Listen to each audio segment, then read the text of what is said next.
Good morning, good morning, good morning, everyone.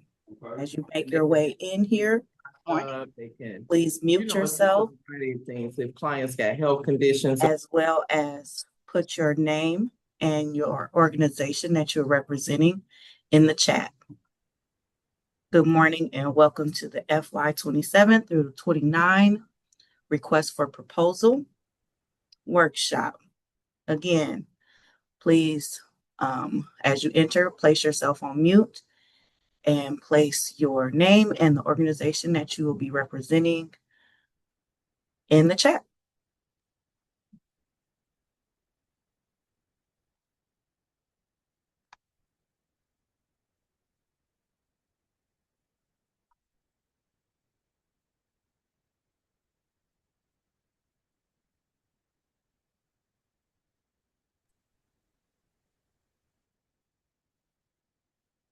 Good morning, good morning, good morning, everyone.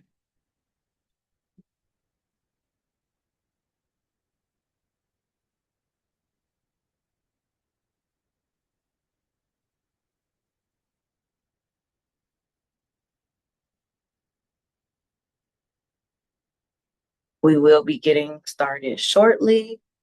I'll give a few more moments for some additional providers to join us.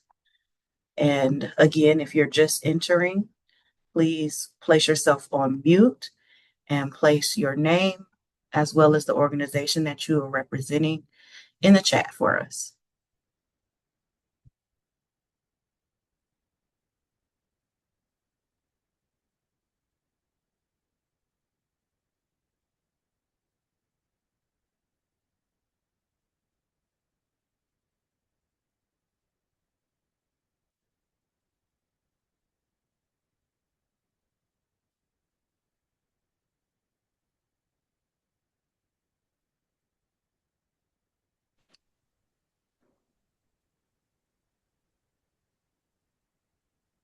Good morning, good morning, good morning. Again, if you are just joining us, please go ahead and place your name and your organization in the chat. As you enter, also please place yourself on mute.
We'll give it about 2 more minutes and then we'll get started. Good morning, everyone. Good morning.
Okay.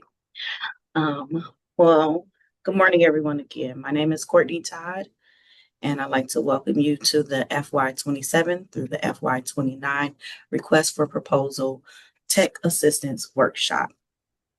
This morning we will be going over the RFP, what it consists of, some priorities that we have, as well as the services that we are looking to fund for between these fiscal years. I did want to mention that before we get started, I did want to mention that at the end we will have a Q&A session. So during the session, you can feel free to drop your questions in the chat. But we will be addressing any questions that you have in the Q&A session. If you have a pressing question and it can't wait, please just reach out to one of us and we will address it then. At this time, I'd like to introduce Ms. Ann Holmes Davis, the Vice President of Planning and Program Development. Good morning, everyone. I would like to thank all of you for your attendance at this technical assistance workshop. We typically do this every 3 years, but in the last several years, we did have additional funding through ARPA and some other avenues, so we were able to get some additional funding out. But this particular request for proposal process is to distribute funding for the next 3 years that has been highlighted as a priority in our multi-year plan for FY 2027 to FY 2029. And the funding for the first phase of this 3-year process would start October 1st of this year. Today, I'll just briefly talk a little about the Detroit Area Agency on Aging for those who are not familiar with our organization.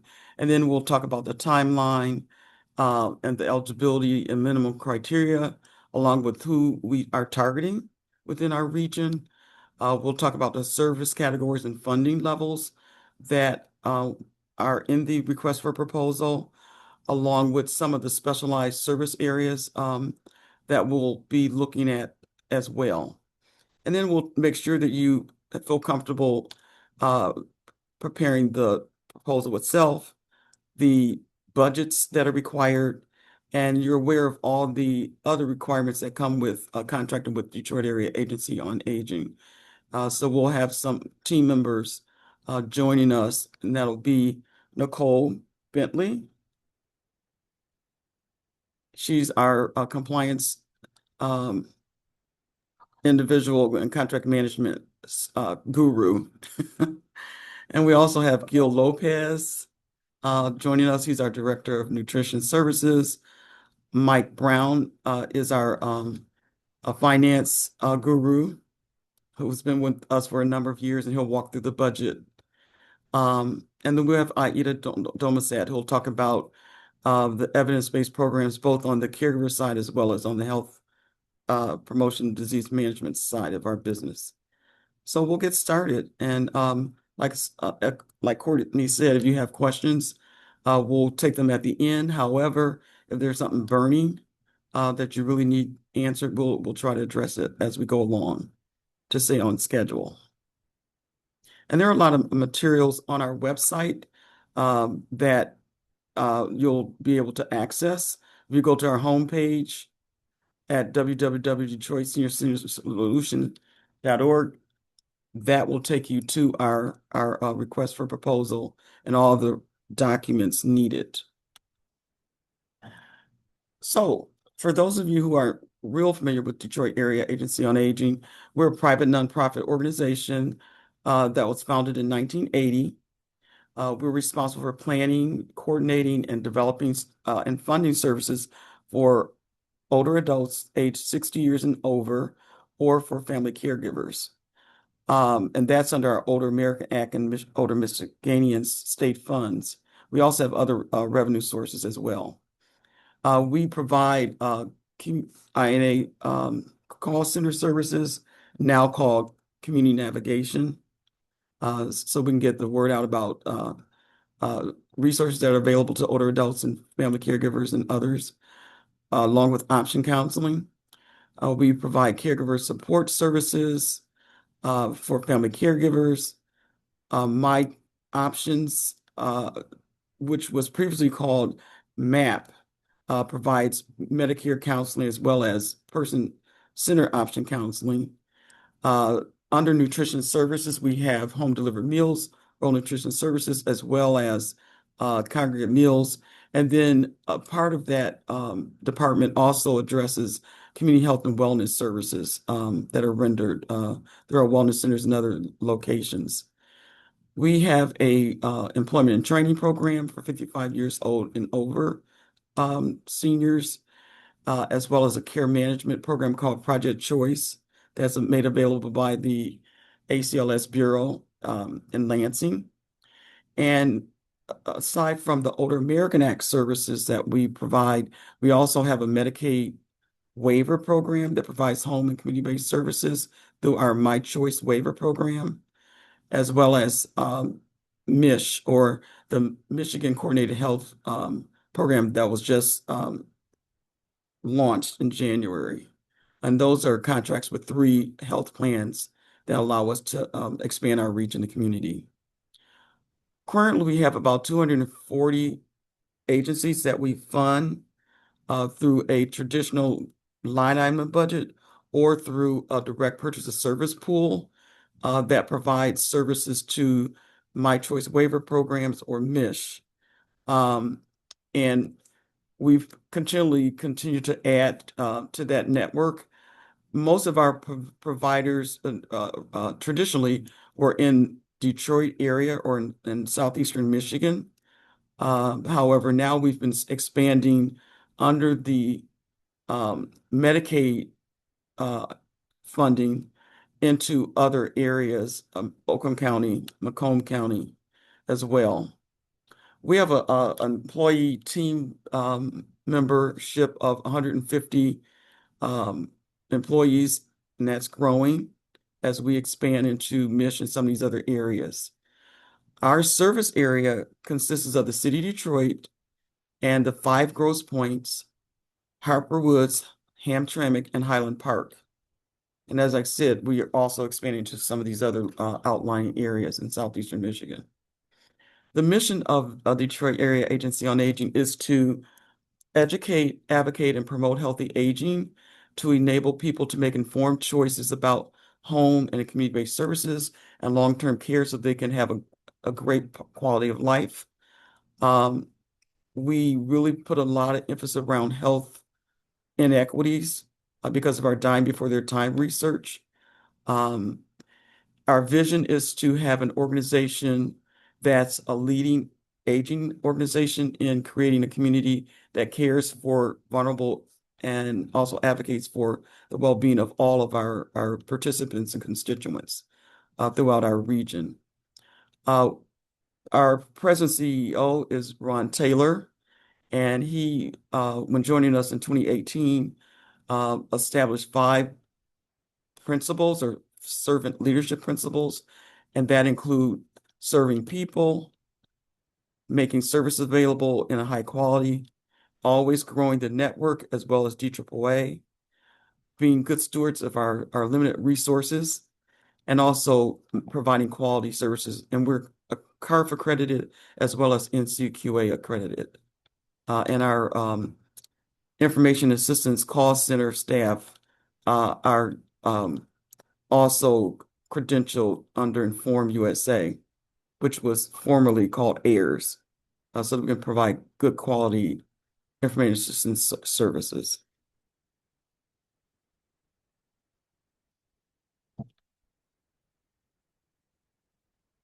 Our core values are noted in front of you. We recently went through a 5-year strategic planning process and we tweaked those values a little. But one of the first things we want to make sure we do as an organization, also within our network, is to ensure that we're providing person-centered services with the client in mind. We also support trust and respect, integrity and professionalism, excellence and quality, teamwork and collaboration. And we've, in our strategic plan, have really wanted to stress building partnerships throughout the community over the next 5 years, accountability and transparency, is also a value, and we recently added transparency during our strategic planning process. Commitment to community, celebration of diversity, and also innovation and adaptability are also core values that we embrace.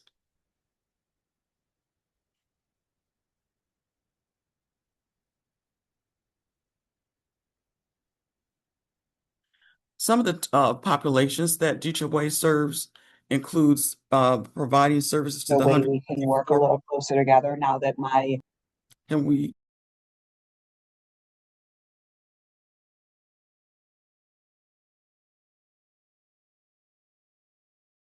And you're muted now. We serve a population of 154,453 older adults who are 60 years old and over. And in addition to that, we serve about 100,000 family caregivers, both those who are taking care of spouses and other individuals in their family or kinship families. We, through our waiver program, serve adults with disabilities age 18 years old and over. And we also, of course, have individuals both in My Choice and MISH who are benefiting from services in that age segment. We serve Medicare beneficiaries, providing them with Medicare counseling through our state health insurance program, and we also serve veterans. And then for our individuals who get the employment and training, they have to be 55 years old and over. So now we'll turn our attention to the application instructions in the RFP. DAAA is soliciting grant applications for aging services for the next 3 years in our planning and funding cycle that starts October 1st, and that cycle ends September 30th, 2029. However, if you are awarded funding, if selected to be a contractor, your first award will be for October 1st, 2026 through October 30th, 2027. And then we would renew your contract for year 2 and year 3 on an annual basis. We're distributing about $8 million of federal Older American Act and federal state funds under the Michiganians Act. All of our selected contractors will have to be performance-based. That means that you perform the service and then you're reimbursed after you provide that financial and that program report.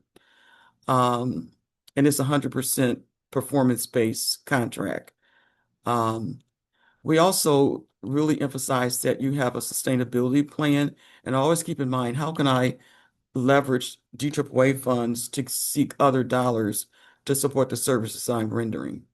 So we really want you to have a robust sustainability plan that looks at in-kind and cash resources that you can bring to the table and become self-sufficient.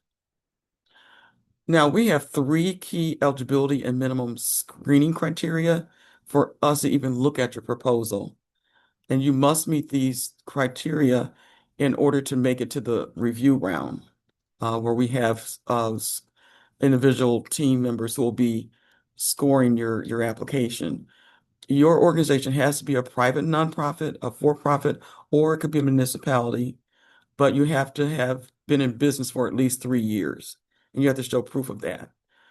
You also have to be serving our targeted service area, the 9 communities within the Detroit and the central and eastern suburbs that I mentioned earlier.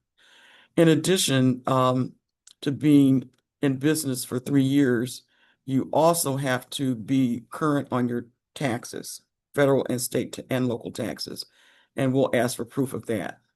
And that proves that you're financially viable. Now, what does that mean? What will we look at? To prove that you have been in business for at least 3 years, we'll be asking for proof of incorporation in your proposal, with the exception of local government, because we know that you've been in business over 3 years. For financial viability, we want you to provide us with a positive fund balance or retained earnings statement to show that you're you don't have a deficit and that you're in the red. And for the current taxes, we want you to literally show us proof that you have a plan to pay the IRS if you are behind in your taxes, or that your taxes are current. So we'll ask for your latest IRS documents. So as you go through preparing the application, please make sure that you look at the proposal checklist and look at how we're scoring your application so you can really put your best foot forward in applying for resources.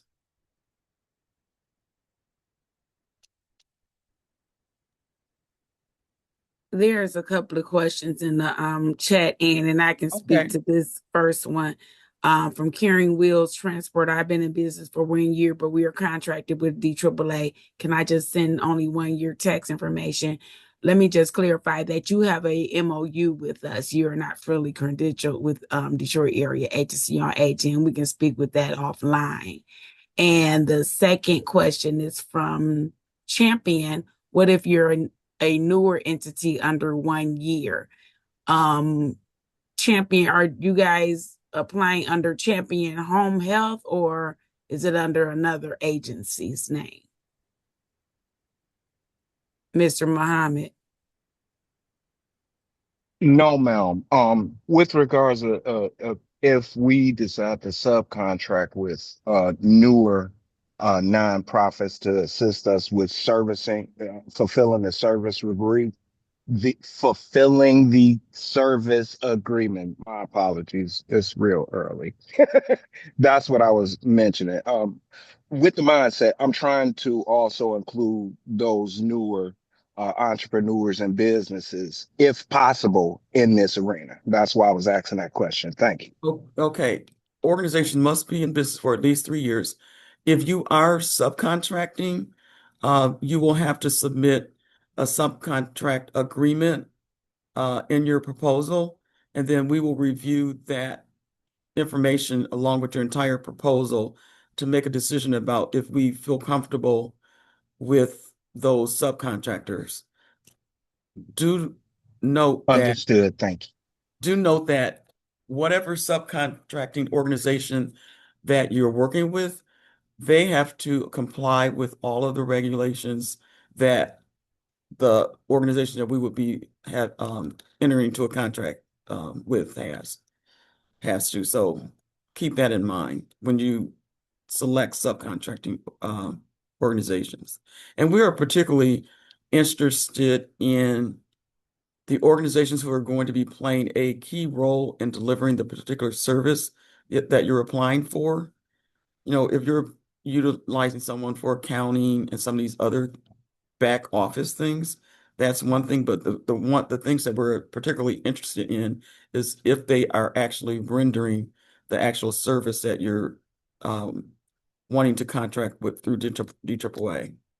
But keep in mind that the subcontractors that you are entering into a relationship with have to cut the mustard so that they are making sure that you're looking good and that they're keeping the books and that kind of. Absolutely.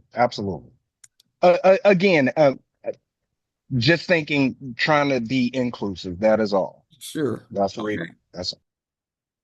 Any other, Nicole? Thank you. In front of you is the general timeline for the request for proposal process. And I just want to take a few minutes to sort of talk about a few changes that differ from the RFP that was released. One thing that you should note is that in your RFP that you read before coming on this call, the date for submitting the application was August 4th, Tuesday, August 4th at 11:59 p.m. EST, Eastern Standard Time. We have extended that time to August 7th. Friday, August 7th, at 11:59 EST. So you have an additional 3 days. So keep that in mind. We released a legal notice and the classified ad along with our e-blast on the 10th of July. And we will be providing access to the shared file, which is the process you have to use to submit your application from July 10th through July 31st, 5 p.m. So make sure that today or in the near future, you go to email us at contractmanagement@daa1a.org and ask for access to the shared file grant portal. And Nicole Bentley will be providing you with access. That will be how you're submitting your application. We had a technical assistance workshop on Tuesday, and this is the last one that we are doing. We will be placing the PowerPoint and the recording from the technical assistance workshop on our website, along with frequently asked questions. Once we get the applications, we'll log them in. They'll go through a review process, and then we'll be issuing letters of award or denial in early September. And then contract negotiations will be taking place starting in September through the 25th, roughly, of the month. We do have a makeup period in case we need a little more time to finalize applications that are approved by our board. And then the contract process, the contract year, will start October 1st, 2026.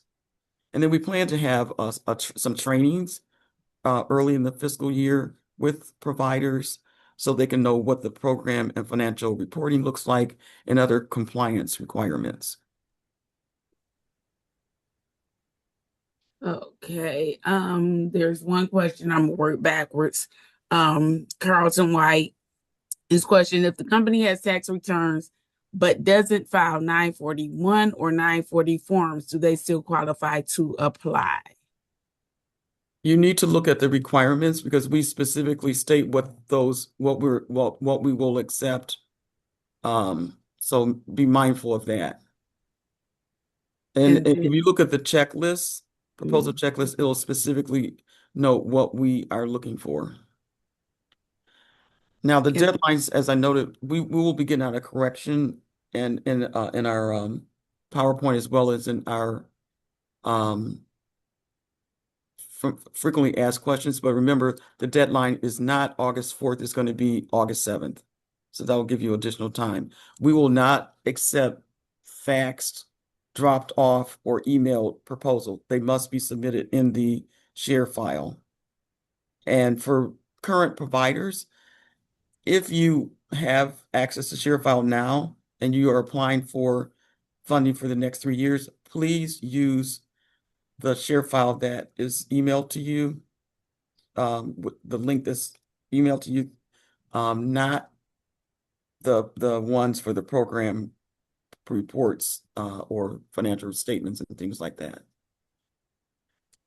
And excuse me, and EAI will answer your question at the end during the question and answer segment. Go ahead, Ann. Okay, some of the other requirements, eligibility criteria you should be aware of as you go on this journey includes a willingness to operate as a performance-based contractor and to comply with the program financial reports. We use Ma'ami, and we'll talk about that a little later. You have to also maintain appropriate insurance and hold DAAA harmless in your insurance policies. Your organization cannot be debarred from providing services from the Office of Inspector General. If you are debarred from receiving federal or state funds, we cannot fund your organization. You also not have individuals who are debarred from performing under an organization that receive federal or state funds. You'll also have to not only monitor your OIG status on a monthly basis, but also do background checks and sex offender checks with your staff, volunteers, and subcontractors.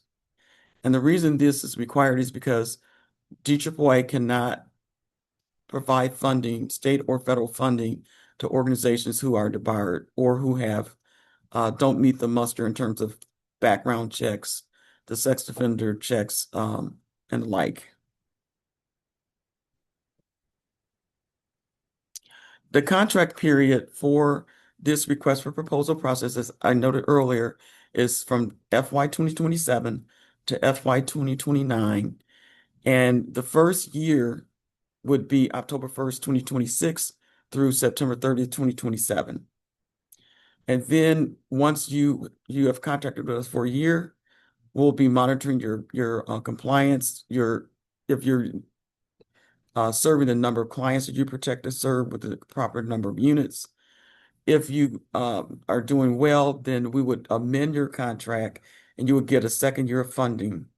And then after year 2, we would again look at your performance and then issue an amendment for the third year of funding. But overall, it's a 3-year contract, but the funding is provided on a yearly basis. And the reason we do that is because we have to get funding from the federal and state government, and all funding that we distribute is based on the availability of funding and, of course, on contract compliance. Okay, we're going to move into to reiterating some of those requirements of the proposal, as well as the actual program funding. So as Ann mentioned, all applications received must be typed, no handwritten applications, and you must send them in or submit them via ShareFile. Any documents that must be scanned. So we do have some documents that you have to check mark on. And if they are scanned in, they must be clear and legible. Authorized personnel must sign the general information form and all the forms that have a required signature in place. The proposals must address the published service categories only. So once you select your categories, those are the proposals, or those are the service categories that you must submit for in your proposal. All information must be properly labeled. Again, when you upload in that ShareFile folder, and we will be going over ShareFile shortly, but when you do your uploads, all of those, each of those individual documents must be labeled. And for each of the service categories that you are applying for, you must submit a separate budget and a unit cost form for each of those service categories. That is a requirement. Now let's enter inside of these funding categories. So for FY27, we have case coordination support, and we're looking for 1 potential contract at $75,000. For outreach, we're looking for up to 6 contracts for $61,710. For transportation, we're looking up to 7 contracts for $250,000. In the category of chore services, we're looking for up to 5 potential contracts with between $32,084. For friendly reassurance, we're looking for up to 5 potential contracts for $48,769. For homemaker, we're looking for up to 5 contracts for $194,725. For personal care, looking up to 5 contracts for $124,725.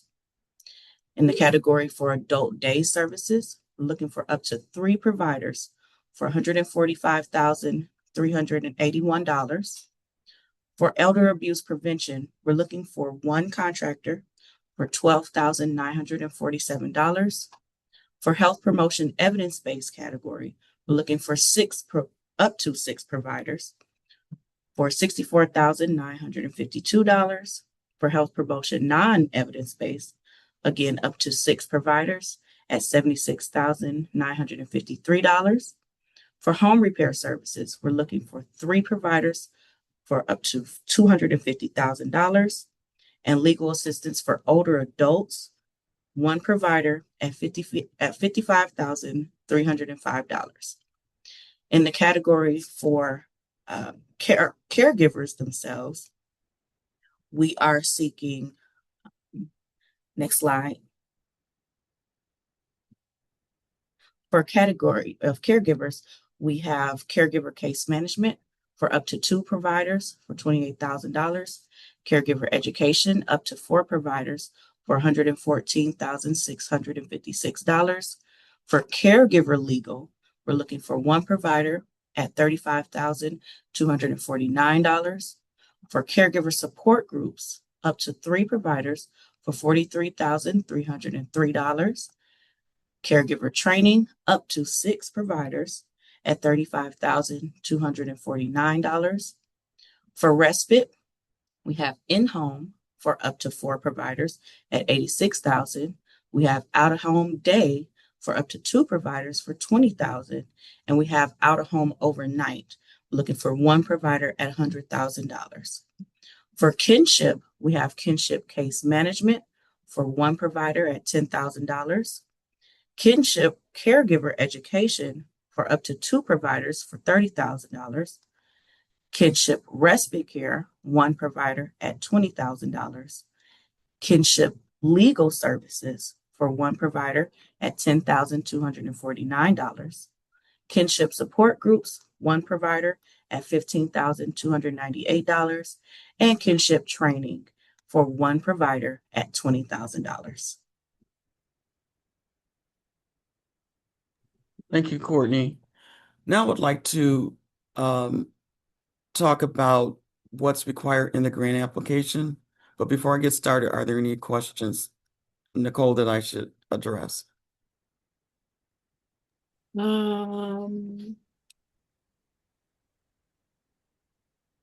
Okay, I see one about Community Wellness Service Center, and that's coming up.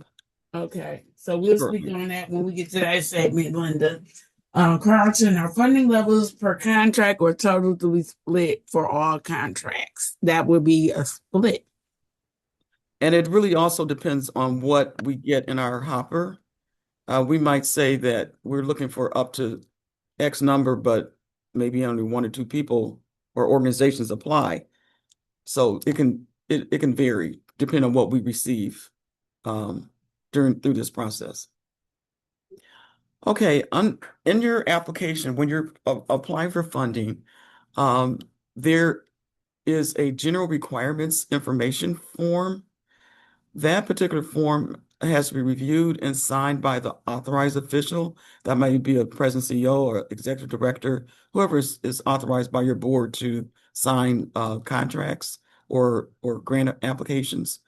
That particular form will let DAAA know a little about your organization, what you are interested in applying for, if you're meeting those 3 minimum criteria that I talked about earlier, and if you're willing to be in compliance with the requirements that will become a part of your contract. So please look over that document carefully, check the appropriate services that you are actually going to apply for, and then make sure that you put all the information in the application for each of those service categories that you would like to seek funding for. So it's an alignment. After you do that, you'll start working on section 1 of the application, and that will be the agency information section. And that particular section includes agency profile. You'll provide information about your organization, financial management. How are you managing your finances? Who's responsible? And that kind of thing. Agency administration, what does your organizational structure look like? Who does what within your organization? We also want to know what kind of client rights and grievance procedures you utilize. And also, as I talked about earlier, if you are planning to use any kind of consultant to render some of the key services that need to be rendered for that service category that you're applying for. This year, we're also asking organizations to describe any special partnerships that you will be entering into or that you will be continuing to execute over the next 3 years as it relates to some of the services that you'll be delivering. Because we're really trying to look at how we can build out partnerships throughout our region. So that's section 1. Now let's go to section 2. In section 2, we've made a few adjustments in this area. So I want you to pay close attention. In section 2, you will be providing program information on all of the service categories that you are applying for. Previously, we used to have each section treated differently. So you would have had a section for adult daycare, for example, a section for homemaking, a section for friendly reassurance, as an example. You still have to do that, but we want one document. So what we would like you to do, if as you work on your program narrative, whatever services that you've noted in the general information form that you're applying for, we want you to create one statement of need, one program service description, one management staffing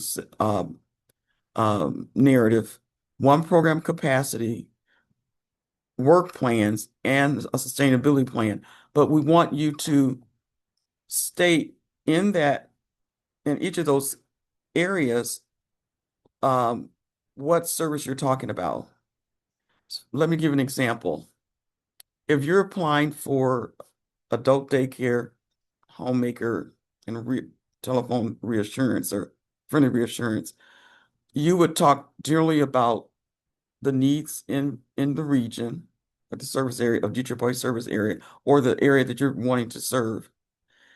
And then you would talk about, for adult daycare, these are the needs that we're looking at solving.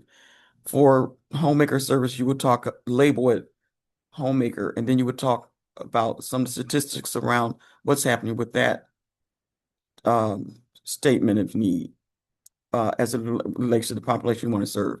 And then you would label the next item some stats around friendly reassurance, for example. Then for the program service description, you would again talk about adult daycare, then about homemaker services, and then about the friendly reassurance as an example. You wouldn't have separate documents. It would be a rolling text, and you would label carefully each of those areas that you're applying for. Under program management, staffing, same thing. You would carefully label. If you're only applying for one service, you would just have a program management staffing narrative for that one service. But if you're applying for multiple services, you would note in that same order what you are expressing in terms of how things will be managed for the adult daycare and what that staffing looks like, how it relates to homemaker services, and then how it relates to friendly reassurance, for example. Under program capacity, you would talk about each of those service categories and as it relates to the questions in the request for proposal as that pertains to those particular subject areas. We do need separate work plans for each of those areas that you are applying for. It could be a running document, but we need you to carefully label, this is for adult daycare, this is for homemaker services, this is for friendly reassurance. If you want to include any flow chart or logic model, that's fine if it's relevant, if you think it's needed, but that's what we're looking for. Under the sustainability plan and procurement of other resources, we want to know, what are you doing to generate other resources for each of those service areas that you're applying for? You would handle service category number 1, service category number 2, service category number 3 in terms of sustainability and procurement of other resources. In terms of targeting requirements, and I don't know if there are any questions around what I just went through. We do require that applicants target individuals with the greatest social and economic need, with an emphasis on people who have low income and who are minority. That's straight out of the Older Americans Act requirements. We also need to make sure that you are not denying people or limiting services based on people's income or financial status. You really want to be looking at prioritizing clients based on their social need, their functional need, frailty, for example, and their economic need.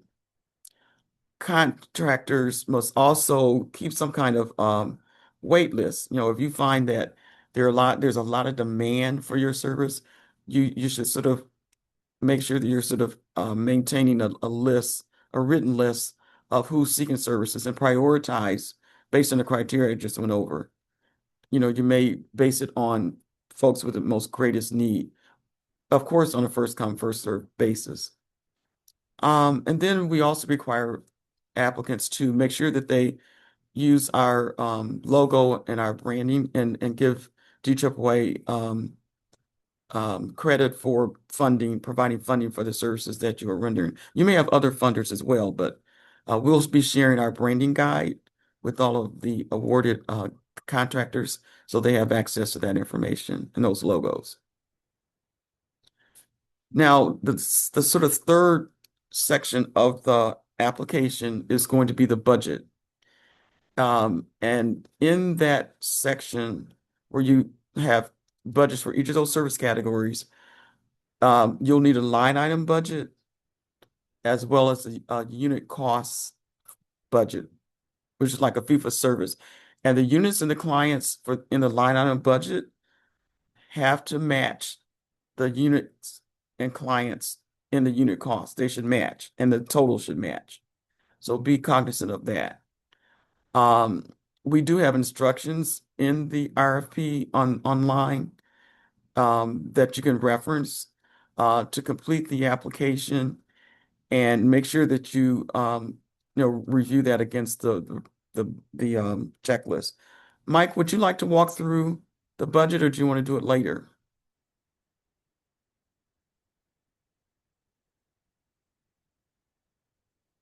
Okay, we'll do a walkthrough later. Any questions about the budget? Because a little later we'll talk about the local match. Because actually there was a question from Superb, but they're currently under our present RFP and they wanted to know if they needed to fill out the forms again. And I advised them that they did because it's a new RFP cycle. Yes. Yes, they would need to be filled out. Any current provider who currently receives funding from us, we are entering a new planning and funding cycle for the next 3 years, FY 27, 28, and 29. So your contract will be ending September 30th, and we are releasing this RFP so that we can solicit new applications for the next 3 years. So you have to submit a proposal for any service category that you would like to provide services for throughout our community. And you also have to submit budgets tied to those services. It's a whole new ballgame, essentially. Now we can go to the next slide.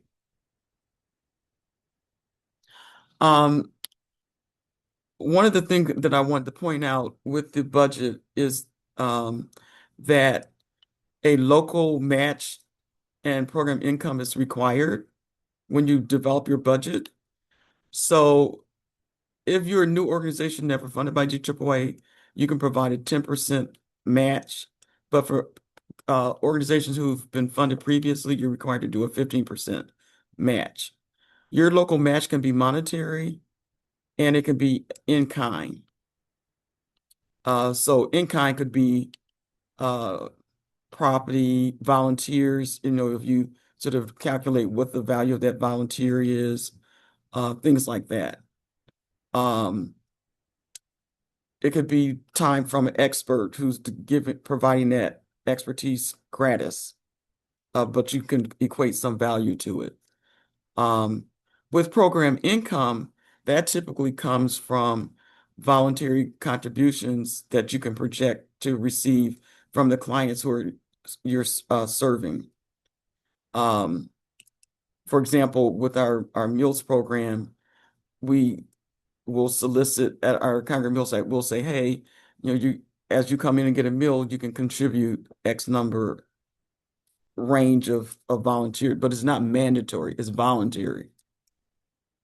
In the unit cost analysis form, again, the clients and units should match what the line item budget states, and it should also allow for the local match and program income, and those totals should equal. Is Mike on the call? Okay, we'll have him to do the walkthrough of the budget right at the end, like he did yesterday. I'll turn it over to Courtney. Okay, thank you so much, Ann.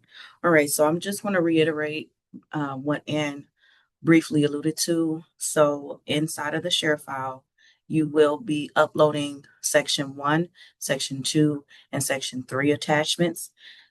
The attachments in section 1 should begin with your front page. So that is the pre-screening checklist. This checklist will have each of these attachments labeled and show you exactly what needs to be labeled. It will also make sure that you have your full complete proposal. Again, incomplete proposals will not be reviewed. So your front page will be labeled as front page. Attachment A will be the general requirements information form. You will make sure that you select each of the categories that you're applying for. Attachment B will be your actual section 1 typed responses. So that will be your proposal responses for section 1. Attachment C will be your insurance certificate. We do have a resource for that on our resources link website. Attachment D is the organizational chart. Attachment E is your certified audit. Attachment F will be any audit findings. Attachment G will be Form 941 with proof of payment.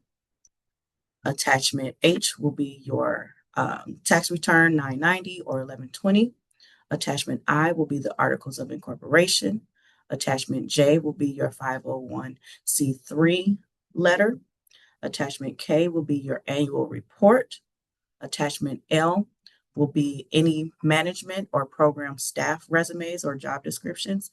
And a note here is that for each of your service categories that you are applying for, if the staffing is going to be different, we would like for that to be labeled. So if you have certain staff for your adult day, if you have certain staff for your friendly reassurance, your transportation, we would like that to be labeled as such. Attachment M is their grievances or your client's rights letters. Attachment N would be your information technology or cybersecurity policy, if that is applicable. So moving on to section 2 attachments, you will be labeling these 1 through 7 instead of using the letters. Attachment 1 will be that contract face sheet. This is just another bypass point to make sure that whatever you have selected on that general information sheet, that you actually have set and in place in that contract face sheet to know that you are saying that you are applying for these certain categories. This is very vital for any organizations that are applying for multiple service categories. Attachment 2 will be your section 2 actual typed program information responses. Attachment 3 will be the map with the street boundaries and zip codes, particularly if you are servicing or outside of Region 1A. Attachment 4 will be the work plans, goals, objectives, and flow chart or logic model if that is relevant. Attachment 5, again, will be the job descriptions of those key program staffs. Attachment 6 will be the consultant or the contractor agreement if that is relevant for your program. Attachment 7 will be the special partnership descriptions if that is how you have designed your program. And section 3 will be the budget form. So those budget forms at the bottom, again, if you are applying for multiple service categories, which is encouraged, you have to have those separate detailed budgets and separate unit cost forms for each of those service categories that you mentioned in the contract face sheet, in the general information sheet, and under section 1. So moving on to the resources that we have provided on our website, underneath the RFP on that Becoming a Partners page, you will find the MDHHS operating standards for each of the service programs that we have listed as categories that we're funding for this cycle. You'll find the general requirements information form. You will find the share file access instructions, and that will be paper instructions. Nicole will be going over what it will look like as you enter into the share file shortly. You will also find the budget forms as well as the instructions. You will find the line item budget, the unit cost form. You will find a goals and objectives work plan form. You will find our community needs assessment as well as our Vision 2026 to 2030 strategic plan for any data information that you may be seeking on Region 1A. You will find the pre-screening checklist. Again, that checklist will go before section 1, before everything, to make sure that your proposal is a complete proposal. You will find the application scoring form, which will inform you as to how reviewers will be reviewing and looking and going over as well as scoring your proposal. You will find the health promotion and disease prevention programs handbook. You'll find our regional and community profiles, again, just to give you additional data on Region 1A. You'll find the insurance compliance template form. You'll find a business associate agreement, as well as a conflict of interest disclosure. And you will also find our list of frequently asked questions. Thank you, Courtney. Just want to note that we don't ask you to submit the business associate agreement or the conflict of interest. That's going to be something that we're going to be doing during the contract negotiations phase, but we wanted to put that in front of you so you know what is required. Any organization that we fund has to sign a business associate agreement because we share client information. In order to be HIPAA compliant, we have to have that signed by your organization, authorized official. In addition, the conflict of interest is another requirement by the federal and state government. So that's something that you'll have to sign if awarded funding. And we typically process our contracts through DocuSign. So even if you submit it with the application, it may have to be re-signed during that contract finalization process. Just would like to now go over some of the specialized services that we will be providing over the next 3 years, because there have been some changes from our last planning and funding cycle. These services include community wellness service centers, caregiving, respite care, and legal services in particular. And then we're also going to talk about the fact that we are looking for additional congregate meal sites.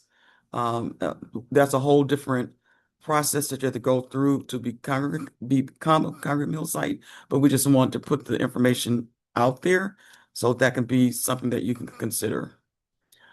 Previously, when we designated community wellness service centers in our region, we required those organizations to be community hubs that provided community service navigator services, disease prevention, health promotion services, as well as some transportation.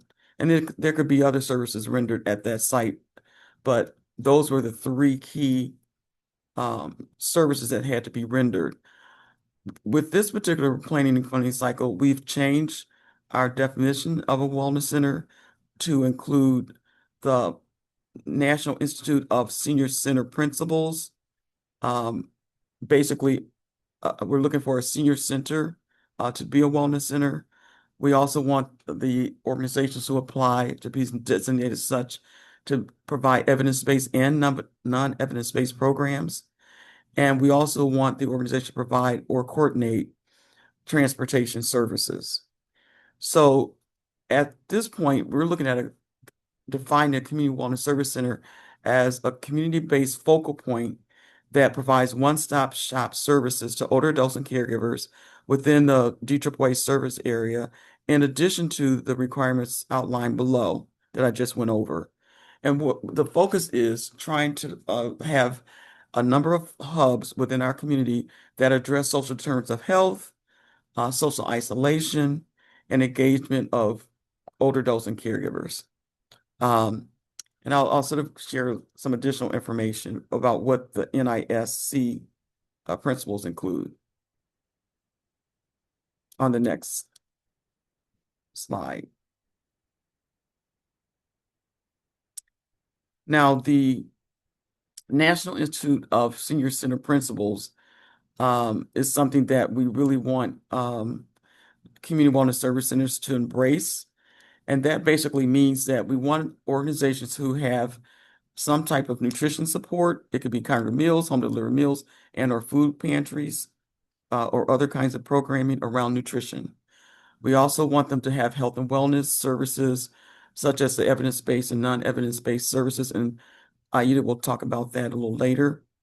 We want them to be a place where people get information assistance or community navigation services, that they have some social and recreational activities that are fairly robust, that there's community and educational resources available, that there's access to transportation, benefit counseling, and screening, and social civic engagement. In addition to that, some of the NISC principles include, having some kind of governance structure, a way of connecting to various partners in the community, and really a well-structured organization that can do evaluations, keep records, have accessible facility with very robust planning and services. In addition, if you go to the next slide, we'll sort of walk through what those evidence-based programs need to look like. So I'll have Aida Domaset to do that. And she'll talk about both, sort of the caregiver and the evidence-based service. Yes, good morning, everyone. My name is Aida, and I work in the Health and Wellness Department as the program coordinator. So we at DAAA receive funding from the state called Title D3 funding, and that specific funding does need to be used for evidence-based programming. So when we are offering evidence-based programming, there are a lot of or specific things that need to be done in order to qualify for that, including having trained staff in particular programming. A lot of the evidence-based programs require one, or most of them require 2 facilitators per workshop. So we do ask that you keep in mind that you will probably have to train 2 to 3 staff members or volunteers in order to have that coverage for those evidence-based programs. Those trained staff or volunteers will need to attend training to become facilitators, and then they have to maintain that certification, which sometimes includes doing a yearly workshop every year after being trained, and attending update trainings and such. Your evidence-based training budget will be included in that budget that you propose. So one of the good things about post-COVID is that a lot of these trainings for evidence-based programs have become available virtually. So it's much cheaper and more availability for training. So that is one of the best things that's come out post-COVID. So, but the budget for training and evidence-based workshop supplies need to be included in your budget. We do ask that if you are going to, again, apply for evidence-based programming, that you are prepared for a year in advance. So we ask for a schedule for the entire fiscal year, about a month or 2 before the fiscal year starts, so that we can help you promote it and that we know what to expect in the coming year. We do have performance targets and benchmarks for all of our evidence-based programs. Our wellness centers are expected to do, community wellness service centers are expected to do at least a minimum of 8 evidence-based classes per fiscal year, with a minimal number of participants in each class. And that varies from workshop to workshop. We also ask that evidence-based program data collection is collected and submitted in our Monami data system that we use so that we can report back to the state. There are also some quarterly reports that are done based on these activities. And then we ask that you are available to provide in-person and virtual workshops if we ever come in a like the pandemic where we had to shut down all in-person activities. Workshops did switch over to virtual. So you can definitely choose to have one over the other, but having both really made it available for a lot of our homebound seniors. So mixing that programming is a great opportunity to offer it to more seniors. And then, oh, give me 1 second. Why won't it move? Sorry. Some of the evidence-based programming that has been done, there is a list of over, I don't even know how long, but it's over 50 programs are on the Title D3 approved list. I will put that into chat after this, but it is also part of our resources on our RFP website. So you can see that there are different kinds of workshops. For example, exercise classes and fall prevention classes. Those are our most popular, and they are offered at all of our current wellness centers. That includes a matter of balance, enhanced fitness, drums alive, walk with ease, and bingo size. These both, again, are exercise and fall prevention. We do have a lot of workshops that deal with chronic disease management, including diabetes, and prevention of diabetes. And then we have evidence-based programming that are caregiver specific, and those are covered by different funding, but those are still evidence-based programs that I help oversee. So these are, again, not if you wanted to try any of the other programming, as long as they are approved and on the list for Title D3 funding, those are available. Any questions on evidence-based programming? I see one. What is the name? Let me pull that up to read the entire question. Okay. What is What the is the name Go of the ahead. electronic data collection? So actually, we currently have a system called Monami where we are tracking the events or the workshops that we do. In there, you are registering It's participants. okay. I got it in my ear. Oh, hold on. There you go. Let me see where that's coming from so I can mute it. I muted it. Go ahead. Oh, okay.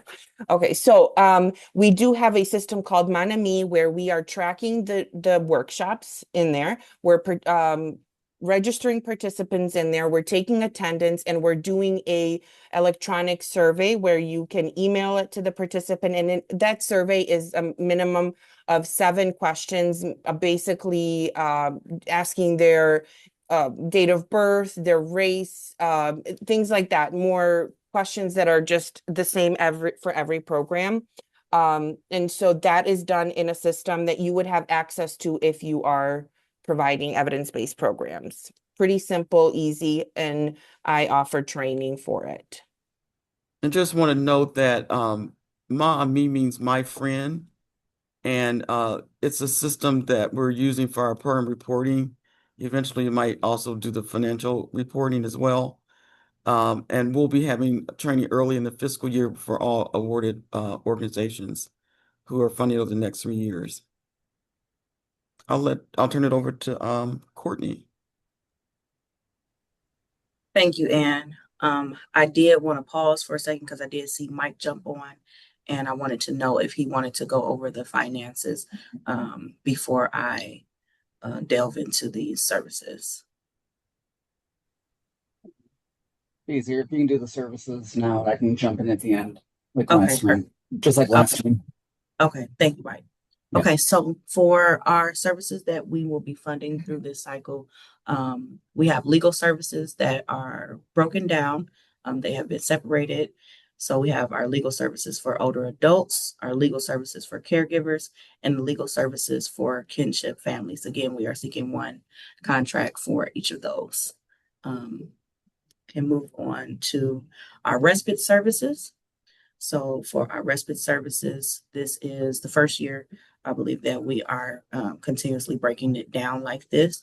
So we are seeking for in-home respite providers as well as out-of-home respite providers for the day and out-of-home respite providers for overnight care. In our caregiver services, before I go into that, I'd like to introduce everyone to our newest team member, Ms. Nakira Jordan. She is our Caregiver Support Services Program Manager. And so if awarded or those awarded will be working alongside her for these outlined caregiver services. So Nakira, I don't know if you wanted to come off and just say hi for a brief moment. Yep. Thank you so much, Courtney. Hello, everyone. Thank you guys for joining us today and coming to get this vital information. I hope this is helpful for you. They're answering a lot of questions, and if you are awarded, I look forward to working with you. Awesome. Thanks, Nakira. For caregiver services, new this year in caregiver services is caregiver case management. We also are extending our caregiver education, our caregiver legal again, and our caregiver training, as well as the caregiver support groups. The next, we will be looking at kinship support services. So again, new this year is kinship case management, kinship education. We are looking to fund kinship respite this year, which is new as well, kinship support groups, and lastly, kinship caregiver training. So I think I am handing it over to Gil now to go over our congregate meal site designation. Thanks, Courtney. As Ann alluded to earlier, the congregate meal programming site designation is not necessarily part of this RFP. I know that in the past, the community wellness service centers were required to have congregate meal programming. Currently, it is a separate bidding process for the meal services to be provided. It is a hot meal 5 days a week or up to 5 days a week being provided to individuals that are participating in the programming. We usually like to serve between 10 to 25 individuals at each site. DAAA does currently have a wait list for new sites. Hamtramck, Highland Park, and Harper Woods were considered our priority areas due to the fact that they are in more need. There is a number of requirements that is put into place to become a congregate meal site, and that's due to the federal and state guidelines. Those requirements are on the next slide. So as far as to become a congregate meal site, the following information has to be provided before any meals could be even considered. There needs to be a certificate of occupants and compliance, the certificate of handicap accessibility. You'd be actually amazed how difficult that actually is to get for some of these sites. I know a lot of our documentation for these sites is housed in other or centralized locations, especially for recreation centers. So sometimes it can be difficult to get a hold of this information. Building, fire, and safety standard inspection report is required. You also are required to have $1 million in insurance and general liability with DAAA as an added insured party. And you have to have a current food service license for the kitchen or kitchenette that you're going to be using. The building condition and requirements are, it has to be clean, bright, with functional equipment, including commercial refrigeration, hand washing sinks, accessible restrooms with self-closing doors. They need to be as close as possible to the area where the individuals will be providing or dishing up the food. Should be well ventilated and barrier-free in the dining area. And there should be enough tables and chairs for, again, as I mentioned, between 10 to 25 individuals. That's pretty much it. If there's any questions, I'll be happy to answer them. Sure. Just want to reiterate that with a designation as a congregate meal site, you don't necessarily have direct funding coming to your organization. We have a vendor trio that provides the food, but there are some additional requirements of you to make sure there's staffing to dish up the food and coordinate efforts at that site.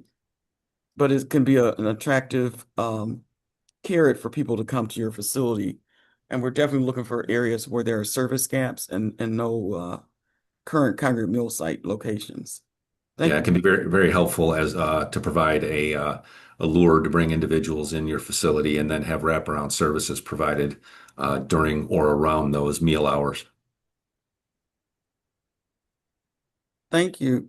Now we'll have Nicole, our contract management team member, to walk through how to access the shared file to submit your proposal. Nicole, I'll start sharing. And we do have instructions in our RFP online about how to access the share file as well as a reference. But she'll walk through how you do it at this time. Hey, good morning. All. Thank you for joining us today. I'm going to share my screen, and I would say over half have gone into share file because they're currently using it now. So I'm going to go ahead and share my screen, which is it's user friendly, so it's nothing difficult. Let's see here. I'm going to share. Okay. So what you're going to do, again, you're going to submit your request for access through our contract management email address, which I will, one of the young ladies will add to the chat, contractmgt@dAAA1A.org. And that's going to prompt me to go ahead and create a folder for you within our current RFP. So once you gain access, you will receive an email from Progress Share File. And this information is also listed in our resource, under our resource list on the website as well. But you're going to receive an email that's going to say you received access from Nicole Bentley, DAAA Progress, under Progress Share File. So at that point, you would be led in to go in to create your password to log in and out of your folders. And with that being said, for my current providers, just be aware or just be careful on the folder that you enter, because you already have access to multiple folders. So therefore, you're going to pay attention to the folder that's going to say FY 2027-2029 MYP RFP. So you're going to have access to the RFP resources templates, which list all the forms and items that's being required. You're going to have access to that folder, and then you're also going to have access to your personal folder for this upcoming RFP.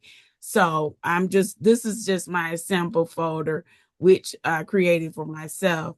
So once you receive that, you're going to have access to this folder in and out, and then you're going to be able to upload your documents here. So this is your folder in Bentley. So you're able to go to the add button, upload. You can upload your documents, which I am going to upload something. Let's see.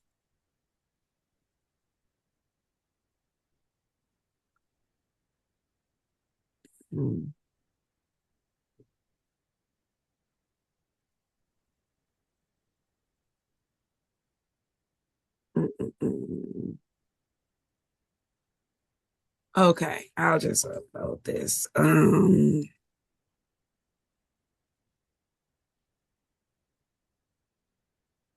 you could just upload it from your share files, or if you scan them in, you could just, and they'll appear in your folder. And then you can also create folders. And as Courtney went through the different attachments, or actually the different sections, I would say, you can label your sections. Like you can name this one section 1 and create folder, and you would just go to section 1 under your file, and then there you would upload all the attachments that's required for section 1, be it those attachments A through Z. You will upload them there, and you will also have the capability or deleting or adding to that folder. Again, you will upload to that folder. You will also be able to delete that folder if you needed to. So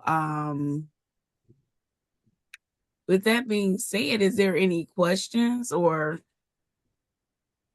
anyone may have about ShareFile? Because again, it's kind of user friendly. So once you go in there and you start playing around, you're like, oh, this is easy. So just be mindful of the time frame that we're asking for you to have access to ShareFile, because after that time we will not allow any and I want to say that's July 31st.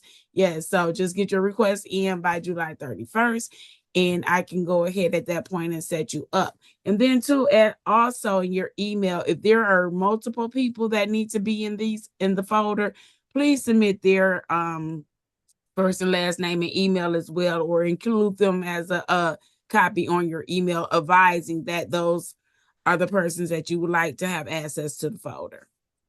And I just saw one thing and one question in chat. If you are a current provider of services through DAAA, you still have to ask for access to the shared file, because we will be sending a folder for the FY 2027 to 2029 RFP. We don't want you to put the documents for the RFP in current folders that you have for program reporting purposes. You have to ask for access for the FY 2027 to 2029 request for proposal. And we will be reviewing documents that are submitted in that particular section of our share file. So with that being said, when your folder comes in, just to make sure that for those current providers, you will see that it's going to say, like I changed it to M. Bentley RFP _2027. So you know that's the folder that you're going to be using for this particular RFP proposal, okay? Because we are not going to go to your old folder and search there if they're not in the designated area. Okay, and with that being said, I am done. Okay. Just a reminder, we'll go back to the regular slide deck, but one thing I want to emphasize is that it's very important for you to check your application against the proposal checklist to make sure you have everything included. Make sure that you consistently, for each service category that you're applying for funding, note in order, the same order for the section 1, the section 2, the section 3. The easier you make it for the reviewer, the better it is.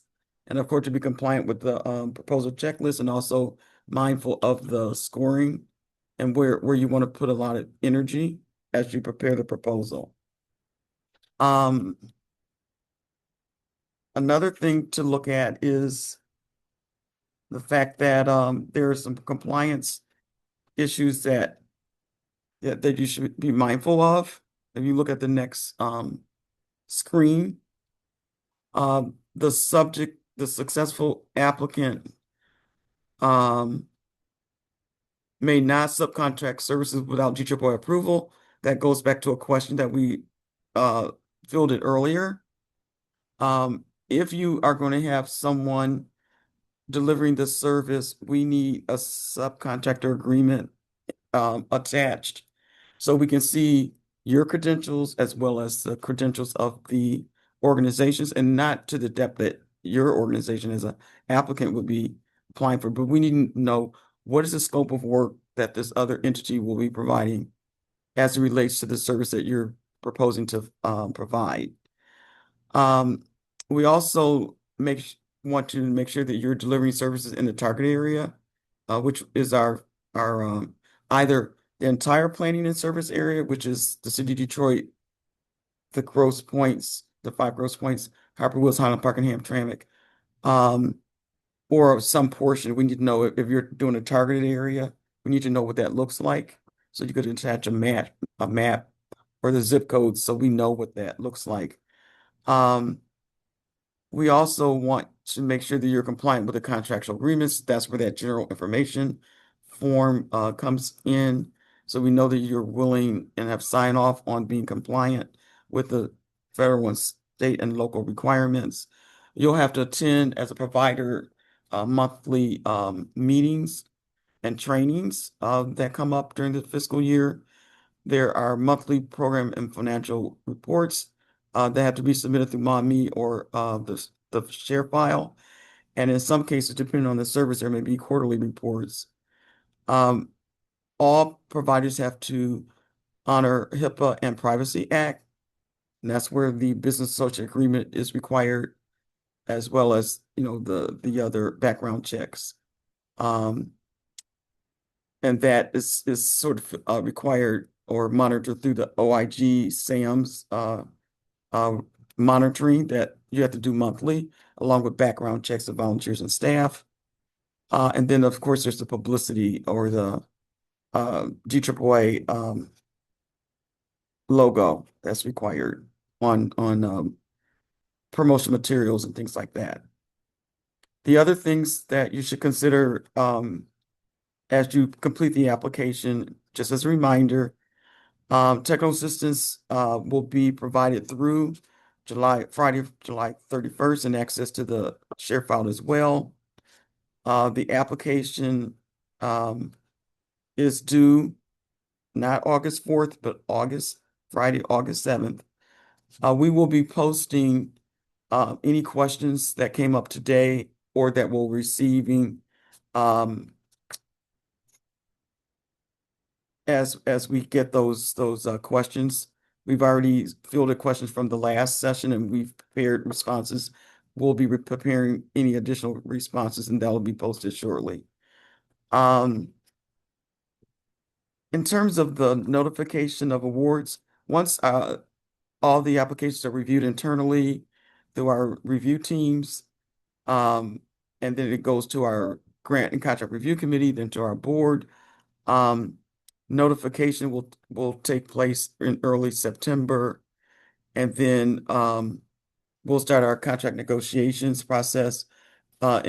Organizations who are denied funding will be notified as well. And then the contracts will begin October 1st, 2026. And that will be followed by a training the first week in October. So we'll open the floor for any additional questions that you may have. So I'll run through the ones that I see in so we can answer them. Do we need separate RFP files for each program? What is the question? Do we need separate RFP files for each program? And this is from Superb No. Home. No, you'll be getting one RFP folder. And as I indicated before, this year we're requiring one agency profile. That could be whether you're applying for 1 or 10 service categories. Only one agency profile is required. For Section 2, we're looking for one narrative covering all the questions that we ask, but we want you to label in each segment of that narrative what you're talking about. So for the statement of need, for example, if you're applying for adult daycare services, you only need one program narrative, and you'll say, these are the needs I'm seeing in general. These are the needs I'm seeing for adult day, for Friendly Reassurance, for Homemaker, whatever service you're applying for. So it'll be one running document, but to be consistent, whatever services you're applying for, have it in that same order and carefully label in bold letters adult daycare. Then talk about the need for adult daycare. Then put another label for the next service category in the running text, what the needs are. Versus multiple forms, multiple sheets of paper, I'll say. So we're trying to streamline the process. Now make sure that, say if you have section 1 and then you have section 2, make sure that you also have those attachments and you carefully label those as well.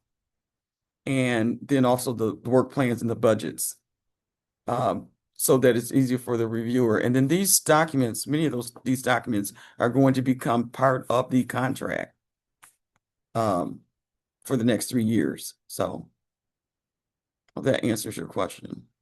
All righty, thank you. And then we have another one. It says we are located outside of the designated service area of DAAA. How is this relevant to being able to deliver services if we get low-level inquiries for service?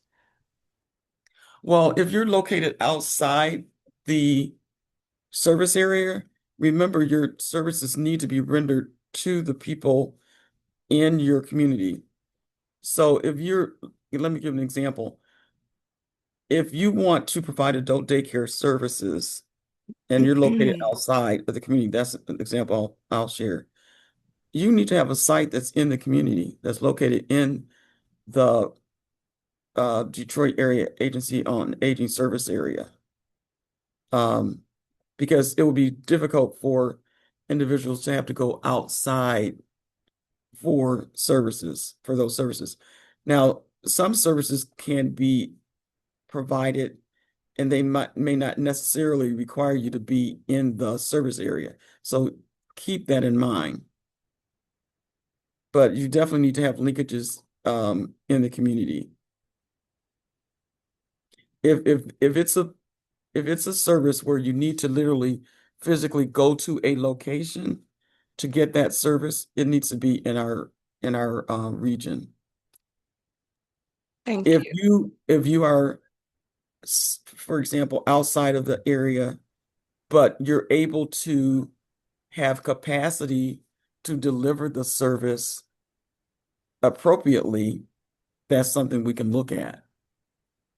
If you have direct care workers who can deliver in the community,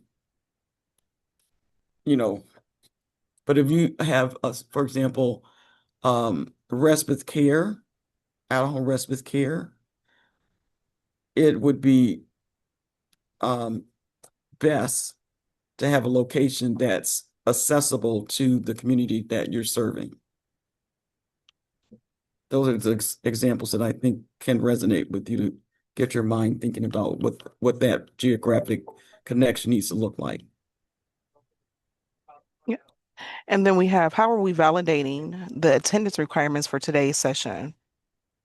We have everyone in the participant list, and we've been asking everyone to include the name of their organization and their name in the chat. Do the funding levels provided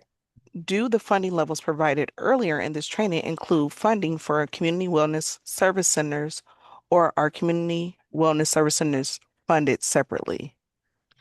The community, we have $8 million, just over $8 million available in federal and state funds. Previously, in the last funding cycle, when we funded community wellness service centers, we were able to support a lot of that work through a transfer of dollars that we were able to use.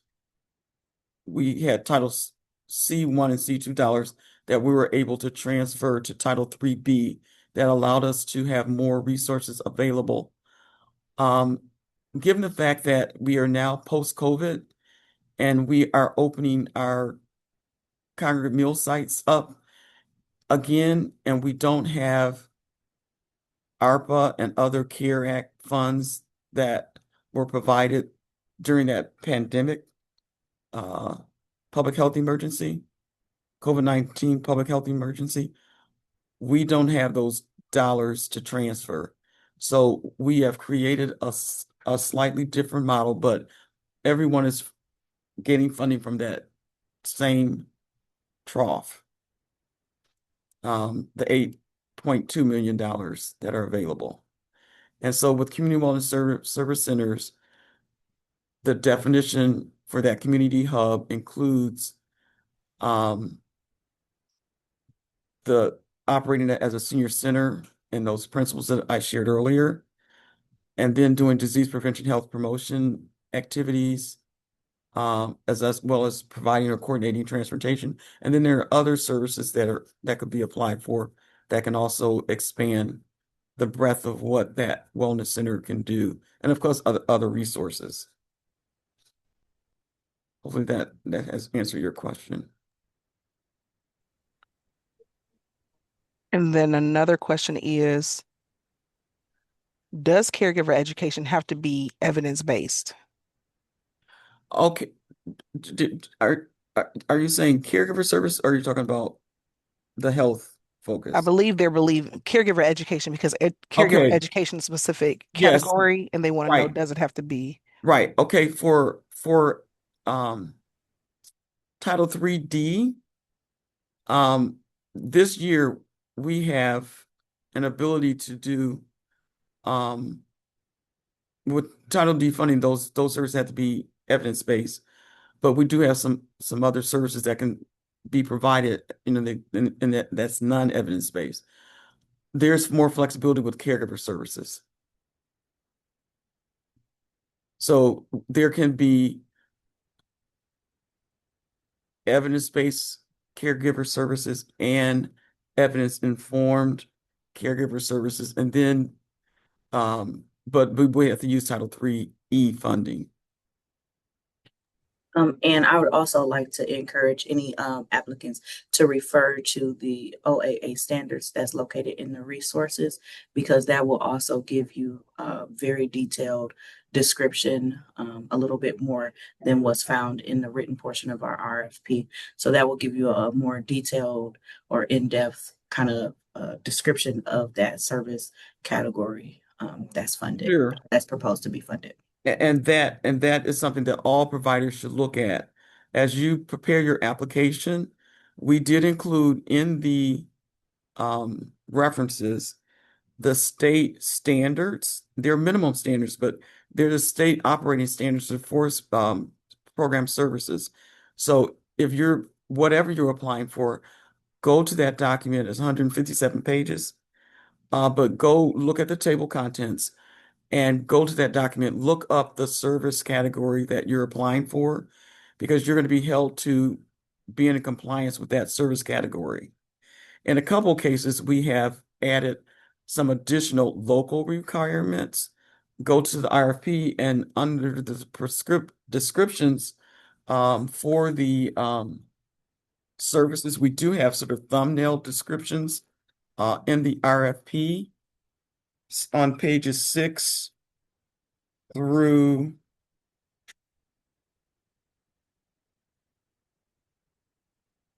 roughly through 11. We're sort of describing for you what those services should look like, but all of the requirements are in the operating standards from the Michigan Department of Health and Human Services, Aging and Community Living Services Bureau. So make sure you go to that document. Now, Mike, does anyone have any questions about how to complete the budget? Because we have Mike Brown from Finance, and he'll walk through, if there aren't any other questions, he'll walk through the budget, particularly for applicants who have never prepared the budget. Any other questions? Mike, would you like to share the screen and walk through the budget and the unit cost form? Sure. And we do, and while he's getting prepared, we do have budget instructions in the RFP online. So you can also take a look at that as a reference for how you complete the budget and the unit costs sheet or form. Okay, I see one other question in the chat while he's getting ready. So the funds for the evidence-based programs listed earlier and the number of providers you seeking includes the community wellness service centers. Okay, for the evidence-based and non-evidence-based programs, the wellness centers have to include those services in their application if they want to be designated as a community wellness center. But other applicants can apply to deliver evidence-based or non-evidence-based programs. Any other question? Another thing I should add, I want to add, there's we did through our strategic planning process listen to the community, and some of the key things that came up in our public forums and in our data, our community needs assessment data, was the fact that home repair and transportation was really badly needed. So we did put additional funds in those areas. And though community wellness service centers must coordinate or provide transportation, we are open to receiving other applications from other entities to provide transportation. And if you do so, make sure that you look at the service standard. Okay, we'll turn it over to Mike. Hi. The screen share, I'm having technical difficulties. The screen share up? Yes, it's there. Oh, good. I wasn't sure. Okay, this is the budget template that is online on the DAAA website. It's an Excel file that has several worksheets that are all linked. This first sheet on my screen is the budget summary, and it has the line items, salaries, fringes, equipment, utilities and rent, and so forth. The second page worksheet in this file, I can get it open, get a little bigger. You list out the first section, administrative staff, their titles, how many hours they're going to work with this program. And then you calculate number of hours times their hourly rate, and that'd be DAAA funding. You'd list other categories such as match, non-federal, local match, other resources that are being contributed to the program, and that will give you a total, and you calculate your percent, the workers' percent, I can't say it, percent of DAAA portion funded over their total salary. There's a total line, and then the same thing goes for program staff. The totals from admin and salary, they link back to this page. It will fill in. The third worksheet is fringes. Same principle, administrative staff and program. What types of fringes, FICA, unemployment, pension, health insurance, percentage of salaries, and so forth. And these grand totals down here at total fringes will link back to the front page. There's also another page, work consultant, it's labeled. At the top, you list any consultants and what you'll be paying them. Line number 9, other cost, you list out the other cost, what types of cost. And again, these, I'm going quickly, it links back to consultants and other. We'll fill in here. There is for download on the DAAA website, if I can find it. There was instructions for the budget. There is, I can make it bigger. It did list eligible and ineligible expenses. Eligible, it has a list here, accounting, advertising, audit, and so forth.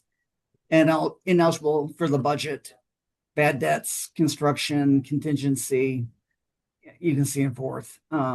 Labor relations, severance. I'm just reading, but that's online. The last page of the budget file is your local match and other resources, listing what other funding sources are going to be used to contribute to this program. Because the program, DAAA will probably be a small portion of your funding to your total program cost. I can move, trying to move.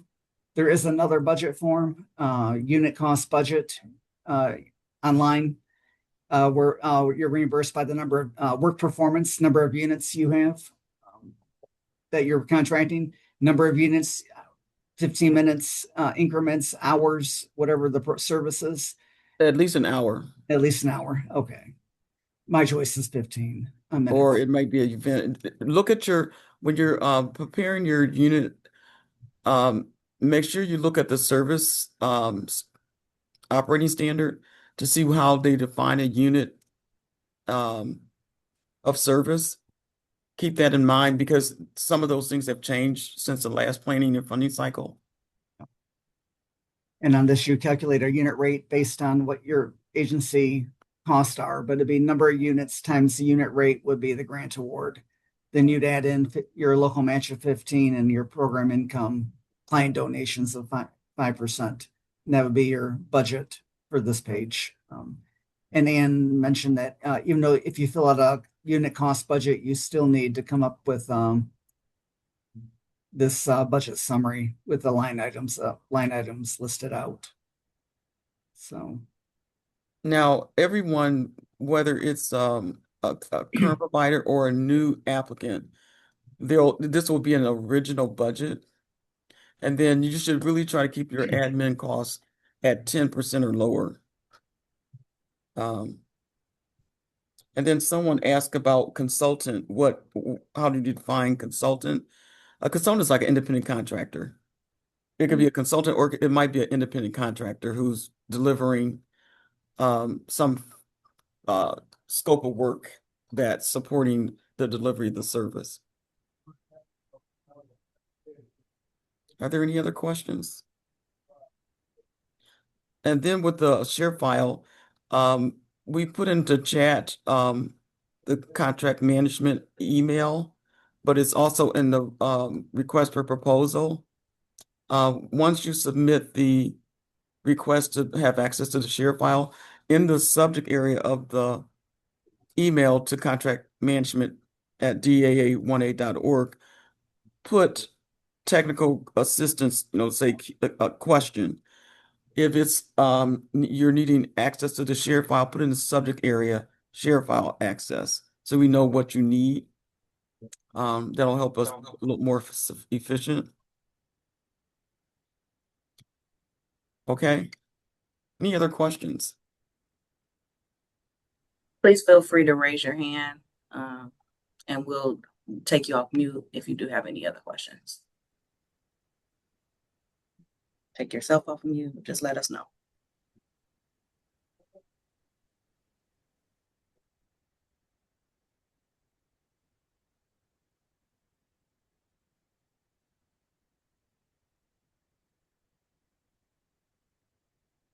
Well, if there aren't any additional questions, I would like to thank everyone who joined the call today. We really appreciate your interest in serving our community. And we will be posting the recording, the PowerPoint, and the updated frequently asked questions. So everyone has access to that information. And let us know if you have any additional questions, and we'll try to be expedient as possible to get your questions answered. Thank you for joining us. And have a great day. And also be careful about the smoke. Take precautions inside and out. It's to stay safe. Thank you so much. Have a great summer.